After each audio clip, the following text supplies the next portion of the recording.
welcome. Put your hands together and welcome you. You may start. And please, panelists, this is an open question. Thank you. I think that's the theme around which we are all gathered today. So while looking at this young people, what came to my mind was... Use the mic. Am I better now? Audible? So while you're looking at the young students here, what I thought, and I asked the age group, so you are all 18 to 22. So you have navigated your teenage during COVID. You have navigated 2 big crises already. You are already winners.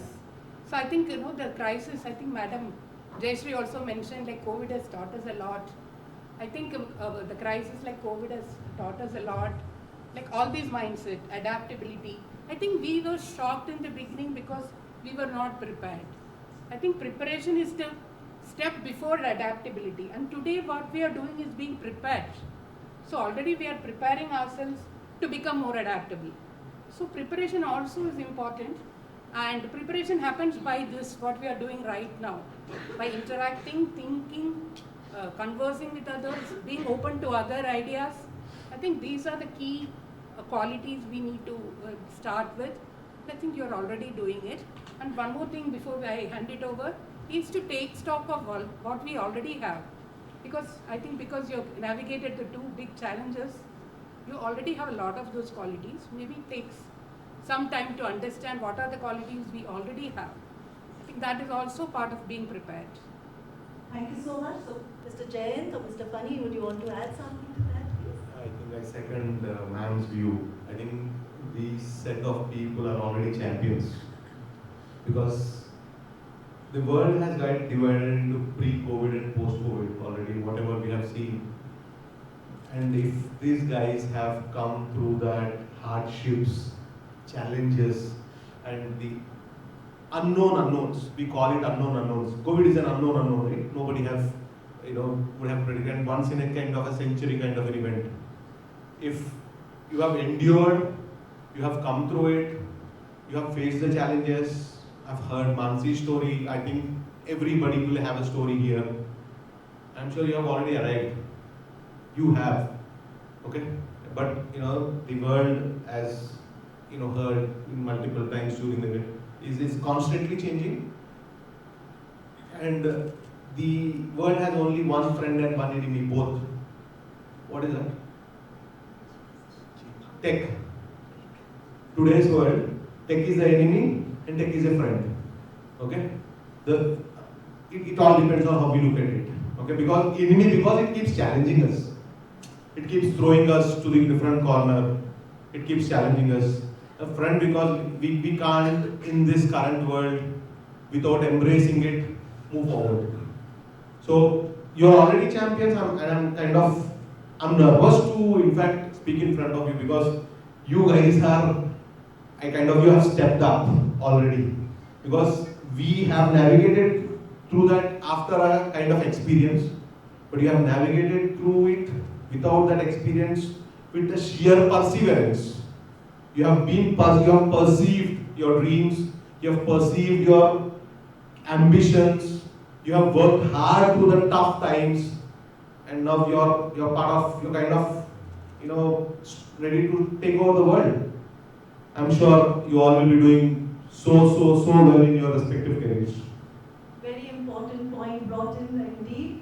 Funny, I think Dr. Gopalakrishnan was really, wanting to add to that because AI, right?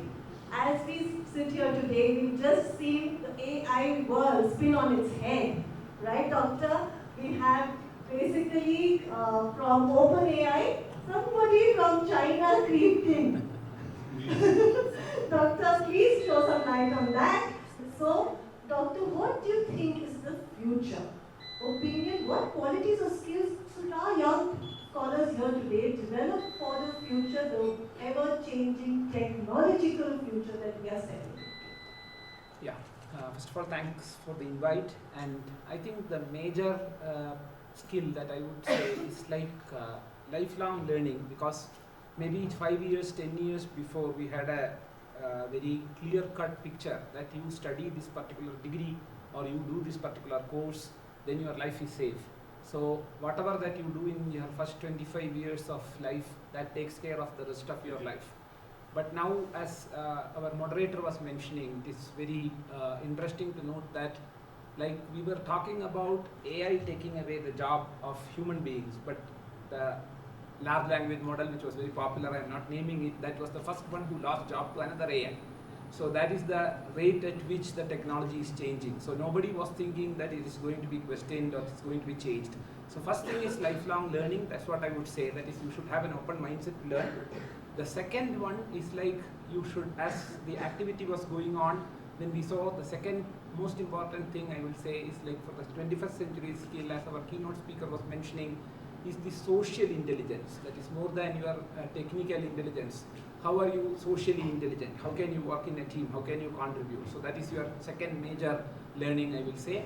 And the third thing, specifically to the Indian youth, I will say, like, can we move from a kind of a mindset where you are actually seeking, or you are kind of thinking to receive something, rather than if you're moving from that mindset to a giver's mindset, like, if you want to provide facilities rather than utilize facilities, or you want to provide jobs rather than seek jobs, because we have one big advantage as a country, which is our demographic dividend, and in another decade or so we are going to be the world's #1 market. So if you think of selling anything, so if you have read the Mahakumbh news, then you can see that people who sold anything there, they are minting money.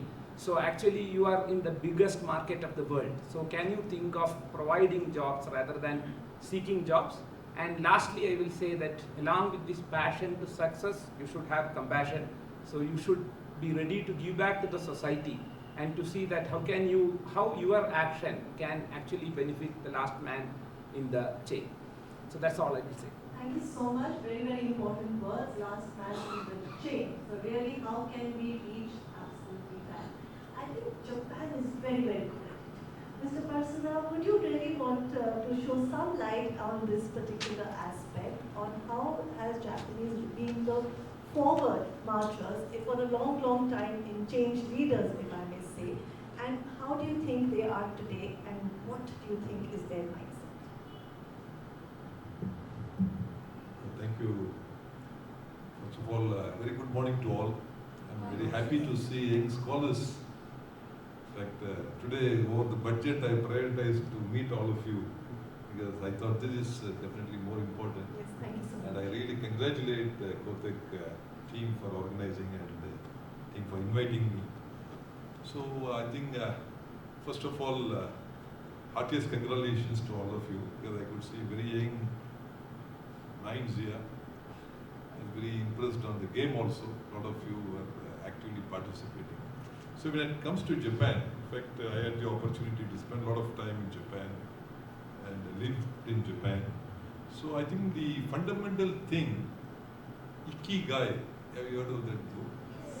Right? There's a purpose for everything. I think, how do you create the purpose of life? I think as students, as young scholars, I think you may achieve anything you want. You just think you can achieve it. And the most important thing is, I think, the process. Result will definitely come. But I think you should all focus on process. The right path. I think that thinking itself is very, very important for all of you. Because today is an unbelievable world, and millions of opportunities. Sky is not the limit. You think what you want, you will get it. Therefore, I think it's very important to sow the basic seeds. I think the Japanese always look at the purpose. There should be a very big purpose for what you do, and you should have a very right process to achieve that purpose. Rest will become history. The second thing is eye for excellence. I think we are all very comfortable in doing a 70% job or 80% job. But I think you should go deeper and deeper and deeper. I think at one point of time you become the master. See, somebody was asking Steve Jobs, how did he invent this beautiful product? Many years back, we never see you talking to the customer. And Steve Jobs said, normally an organization thinks at 1 or 2 steps above what a customer thinks. But at Apple, we go 4 or 5 steps beyond the customer expectation. I think he calls it a epiphany, a beautiful cloud busting of ideas flower there, and there is no competition for it. Invariably, even after decades, Apple stands tall, right? I think as students, I think how do you achieve excellence in whatever you do? Be it arts, crafts, engineering, medicine, you take any small area, but you become the master of that area. I think that is what I really learned from Japanese. They don't do an off-baked job. See, Shinkansen, 1964 it was launched, the bullet trains. Even after 50 plus years, not a single accident. And the train runs perfectly on time. Whereas you know that China, many accidents happen in the bullet trains. But I think that kind of a perfection, maybe I think I link it to the Japanese language. The Japanese language is very evolved language of hiragana, katakana and kanji. I don't know how many of you know. Hiragana and katakana are more of like English alphabets, but kanji is more pictorial. More than 5,000 kanjis are there in Japanese language. So in the process of reading and forgetting the kanji, your eyes are extremely sharp, right? Therefore, the eye for details is excellent in Japanese. Whereas we are having a shallow eye, we look at macro. Whereas their ears are extremely weak because of one language. We know what is happening the next door because of many languages, right? So I think this is one important cultural thing. And second most important thing, what I realized is the teamwork. See, you always talked about collaboration today, right? I think how much ever you achieve individual excellence, if you are not able to work in teams, it is like a flower without fragrance. 1 plus 1 is always greater than 2 or 3 in Japanese. When 2 people or 3 people work together for a common purpose, I still remember my long meetings used to sit for hours together, discussing on very important topics. We used to argue, but once we come out of the meeting rooms, the action goes like a bullet. So 80% of planning and 20% of execution, right? We agree in no time, rest of the life we keep fighting. So I think as students, I think how do you develop that kind of a planning mindset? You should create a purpose, should create a planning, then you should look at achieving an excellence. And the Japanese always look at the big picture. In fact, I always keep telling this. See, I had a leadership program in Japan.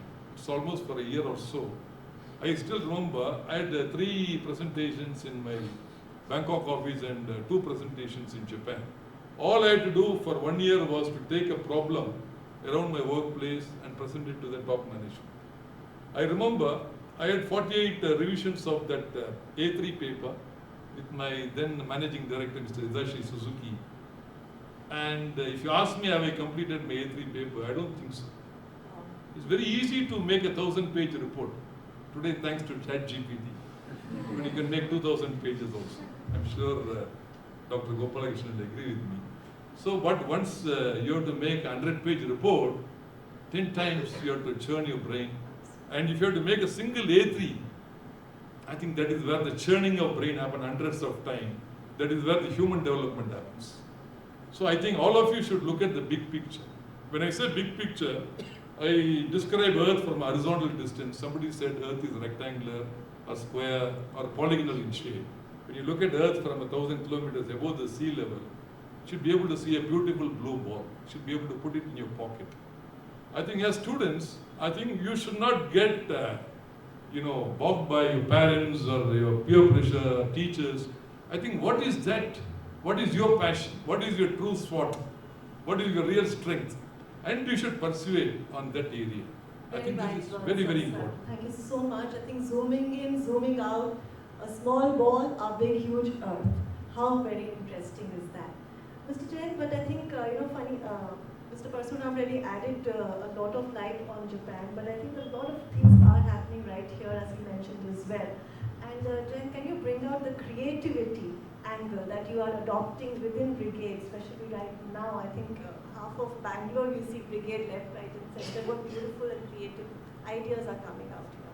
So, Mr. Jayant, please bring out some of those angles as well. Sure. So, thank you so much for inviting me for this occasion of interaction with all the youth in Bangalore, and these are the bright test of the what I would say congratulations to each one of you. Before I go to creativity, just two things I'll mention briefly, which you will have to really consider, and if you agree, you can adopt it. One is that your mindset has to be a mindset filled with abundance. Now, what does that mean? That means it is enough for me, enough for everybody. So we are not going to compete with each other. I don't have to take it from your plate. For you also there is enough, for me also there is enough.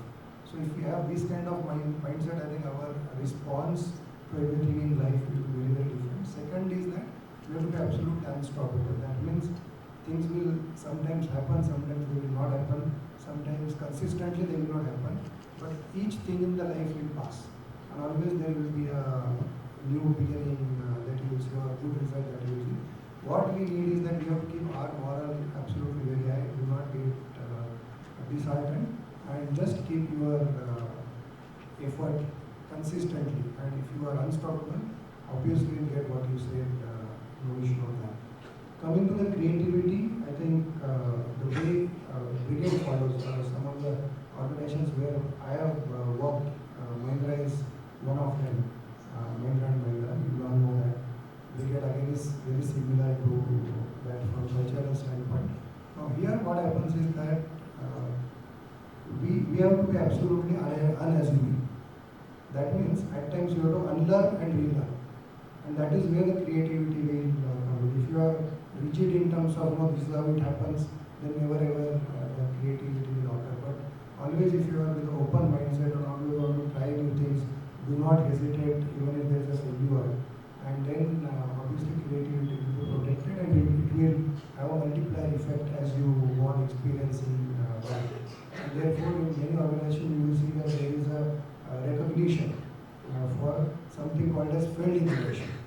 Now why that is there? That is just to encourage the creativity, and that is something, please commit to it from here. Do not hesitate to be creative, try out something new, break something which is conventional, but with proper thought process and with full commitment. I think we will really see great outcome. Thank you so much. Thank you for your inputs, some very important inputs. Mr. Alex, last but definitely not least, you are the ones who really shape minds. Okay? You are the shaping of the future for us. Right? In Christ University, you have students develop the mindsets required to excel in rapidly changing worlds. What do you really do to nurture such mindsets? Thank you for the invite. I thank Kotak Foundation.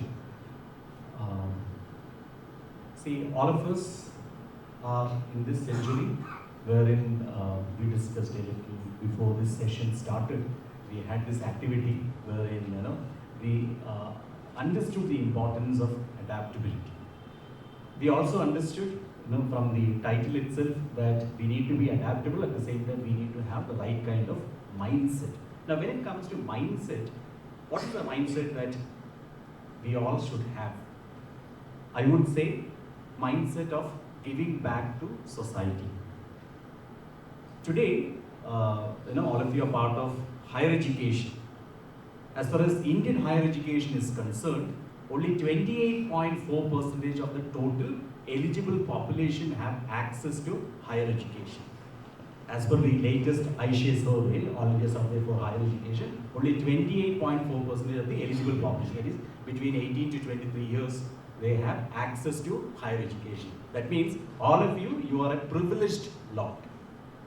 See, right from our younger days, childhood days, we have been supported by our parents, our family, our larger society. Now, when you have access to higher education, it is your responsibility to give back to society. See, in management, there is a theory called social responsibility theory. That is, it is from this theory that CSR, the concept of CSR emerged. What is the concept of CSR? Corporate social responsibility. Corporate organizations, they exist primarily because of the support given by larger society. They are able to perform well, they are able to do business because of the support given by larger society. I feel it is applicable in the context of human beings also. We exist We are what we are today primarily because of the support or the help that we got from our parents and for that matter the larger society. In that case, it is our responsibility to give back to society. Thanks to, I wish to thank Kotak Mahindra Foundation here because, as I mentioned a little earlier, only 28.4% of the eligible population have access to higher education. Access to quality education, that also matters. In that case, unless organizations of this kind, they come forward, they support, we will not be able to enhance or increase the gross enrollment ratio.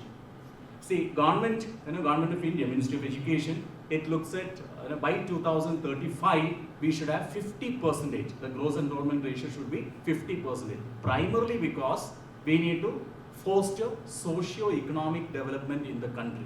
See, higher education is linked to socio-economic development. All the developed countries, they have more than 50%. The gross enrollment ratio is more than 50%. You sir mentioned about Japan. Japan, it is close to 80%. US, again, it is more than 70%. All these developed countries, they have higher education rate, gross enrollment ratio more than 50%. So unless we are also able to increase that gross enrollment ratio, we will not be able to attain the demographic advantage that sir mentioned a little earlier. So we need to be skillful.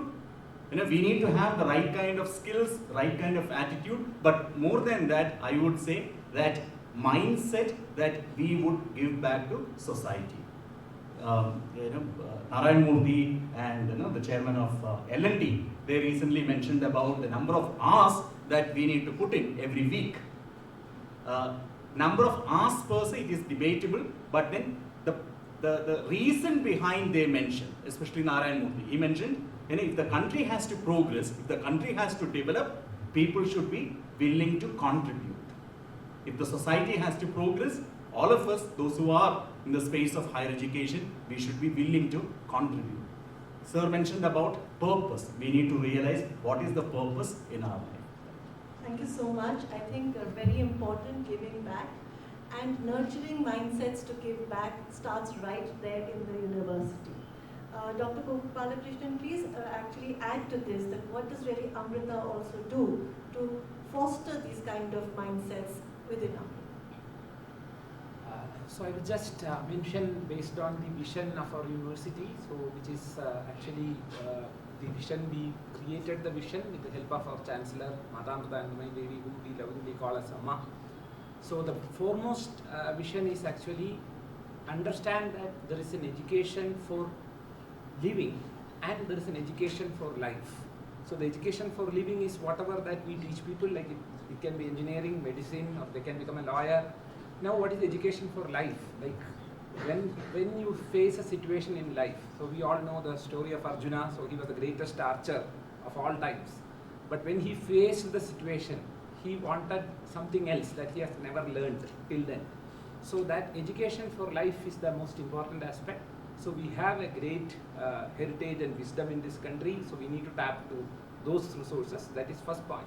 Second point, in the university what we do is that we give them a unique opportunity to visit the villages of India, which we have adopted, around 300 villages across the country, which this program is called as Living Labs. So there they will go to the village, understand the problem in the village, and then provide a technology-driven solution for that.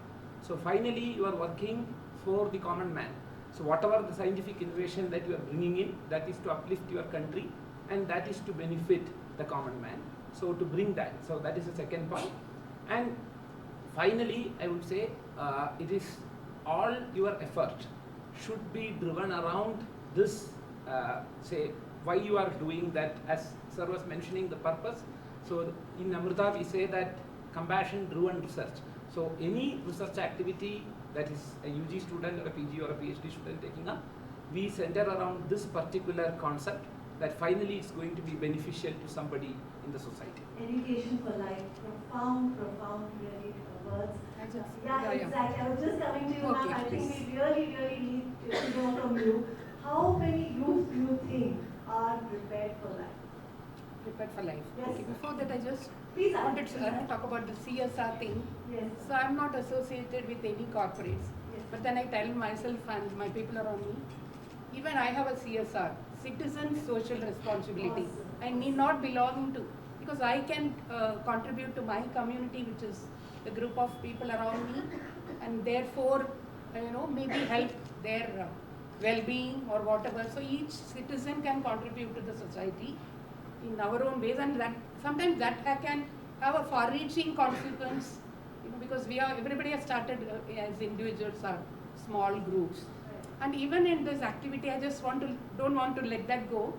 We saw each individual contributing in a very organic way. So we accepted the leadership of the captain, then somebody contributed by tiring. So there is a contribution, and it's part of our life and culture. So that is, and I think, but it's important to note it down and talk about it and, make it part of our vocabulary and understanding. So, we contributed, each one of us contributed to the community and to the larger purpose of that activity. And later we saw the big picture and moved to the bigger table. And then another new captain emerged. I couldn't see because there was, and then the taller person was, interested the photography because it needed different skills and quality. So I think all this, we are preparing ourselves. And I think what is important to make it very clear and precise what we are doing, what is the outcome, and the process. There is a process to break it down and understand it very clearly. I think that is very important. Thank you so much. I think I wanted to add something which our chairman Uday Kotak keep telling. As a society, we need more teachers. We need more teachers who impart education. I think the one noble profession in the society is teaching. He keeps on. together, guys. We need more We need more teachers. And if some of that, what you have learned in your schools, colleges, has been imparted by those great teachers, and we wouldn't be sitting here. So please take out time. See everything. See, one more thing, Mr. Uday Kotak keeps professing. Chase Ma Saraswati, Ma Lakshmi will come back to you. Will keep chasing you. So chase knowledge. Money is going to come to you. We need money. I'm not saying that we don't need it, but in that process, please ensure that we all, submit ourselves to the society by teaching that. That is one profession that requires a lot of impetus. Where they say that professions are not lucrative. Teaching profession is not lucrative, and everything can't be seen from the prism of how much I am making. All my elite panelists were talking about purpose. Okay, what is purpose? What is abundance? Talking about abundance, talking about purpose, talking about giving back. So all this is nothing but creating a better society for tomorrow. And I believe teaching is one important profession or one important noble activity that all of us has to consciously do in whatever measure we can. That's it. Yeah. So each one, teach one. Today we pledge on the eve of Saraswati Puja tomorrow. We pledge that each one will teach one. How about that? Yeah. Yes. Mr. Parasuraman, you want to add to that, sir? You have learned so much in your life. I have so much experience to share. See, I think this Johari window, which I always keep talking, in 4 quadrants, right? The first quadrant is I know that I know. That is self-confidence. Second quadrant, I know that I don't know. That is humility. Third quadrant, I don't know that I know. That is latent talent. In the fourth quadrant, I don't know that I don't know. COVID, right? I think that is ignorance. I think as students, and all of us, most of us are sailing in the third and fourth quadrant, 90% of the times. I think I don't know that I know. That I don't know that I don't know. We are saying, actually that is the fact. So which means knowledge is power. I think to achieve that knowledge, I think how do you set an open mind, right? I think that trait is very super important. In fact, I was listening to Swami Sugabodhananda He said an experiencer should experience an experience without an experiencer. You understand? Suppose you go to watch a movie, watching the movie is an experience. You are the experiencer. Before watching the movie, somebody has told you the movie is useless. Already you have lost the experience. Right? I think how to have an open mind, then the knowledge flows. I think same thing happens at home also, right? When parents tell us something, yeah, I know. Right? In fact, I'm very surprised. Computer science, in fact, I also happen to be the chairman of the students' outcome for the NAC. Right? We have a national committee, 45,000 colleges and 1,200 universities we are trying to roll out. I think what is expected, what will impact the student outcome, right? This is super important because I think that kind of a critical mindset, all of you should think. Like, what is that I should do? Therefore, the emotional intelligence, I think you talked about social intelligence. I think emotional intelligence play a very, very super important role. Like, you should have empathy. Like, what did my teacher feel? What did my parents feel? What did my society feel? What did my, friends feel? I think that kind of emotional intelligence, which is, I feel it is lacking today. In fact, I also happen to be a chair professor at SRM University. Yesterday I was there, where 100,000 students and 3,000 PhDs.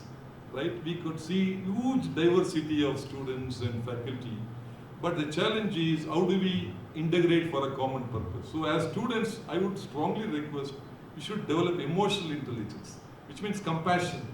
Like, some critical places, how do we keep quiet, stay calm, stay focused on this purpose, still taking the task, and learning from this experience. I think it's a big subject by itself. So please remember this word, emotional intelligence, which is super important. Thank you.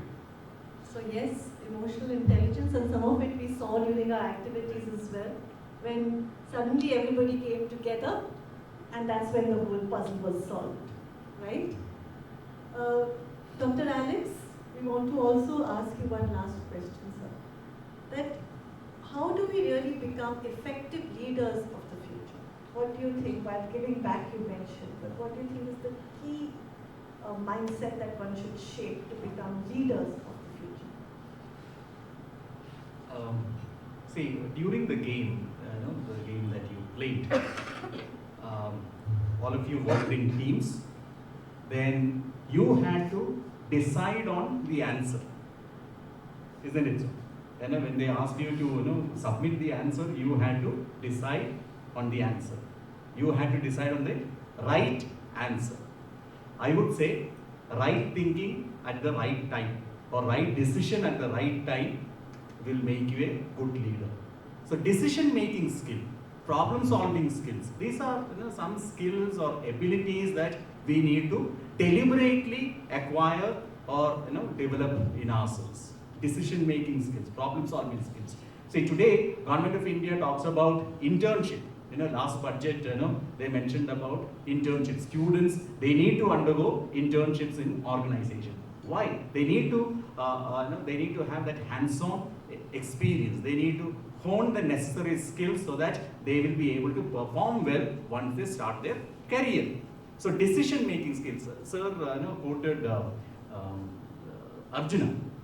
Isn't it insane? Bhagavad Gita, it has got 18 chapters. The last chapter ends with a sloga said by Sanjaya. Sanjaya was the one who was narrating all that happened in the battlefield to Dhritarashtra. Isn't it so? Now, once the battle is over, once the Pandavas won the battle, then Sanjaya says to himself, Yatra yatra Yogeshwara Krishna, Yatra Partha Dhanurdhara, Tatra Vijay Bhuvani. It means, very simple. Whenever Krishna and Arjuna come together, there will be victory as well as prosperity. Krishna represents right thinking. It was because of Krishna, Pandavas won the battle. See, when Arjuna, he had that mental paralysis, Krishna motivated Arjuna to fight. Right thinking. And Arjuna represents right action. It was because he was a good archer, as he mentioned. So, whenever right thinking is coupled with right action, you become victorious, you become prosperous. Leaders, you need to have the right decision-making skills, problem-solving skills. See, decision making even otherwise in our daily lives is very, very important. What we are today is primarily because of the decisions that we took, some years back. We lead, the quality of life also depends on the quality of decisions that you make. So I feel, decision making skill is, one skill that we need to deliberately acquire. Once again, I congratulate Kotak Mahindra Foundation for organizing this event, for coming forward and supporting the students. I also congratulate Kotak Mahindra Foundation for organizing this event at Lemon Tree Hotels. Any idea who is the chairman and managing director of Lemon Tree Hotels? A person by name Patu Keswani. Patu Keswani is an IIT IIM product, but then he is one person who employs 70% of the employees of the organization, 17% of the employees of the organization belong to differently abled group. And he is one person who has received award from the president for employing the largest number of differently abled. So again, how do we give back? What kind of decisions we take in our life or make? All these things depends on our mindset, the right kind of mindset. Thank you. Some closing words from you, Mr. Jayant, on future mindsets and future mindsets of organizations as well. So, I think we have talked about the basics in terms of what all one needs at entry level, where you guys are poised. Each one here, whatever has been said is extremely important. That will guide you, help you.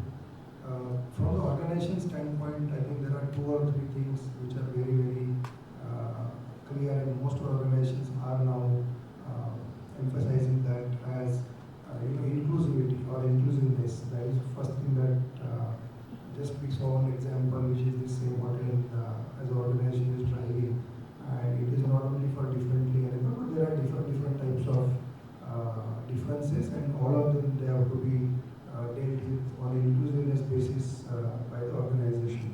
So that is one thing, I think, again a big change in mindset that we see in last 5 years, and as we progress it's going to grow more and more, and we'll see more adaptability, which again helps in terms of building a very different kind of society and nation.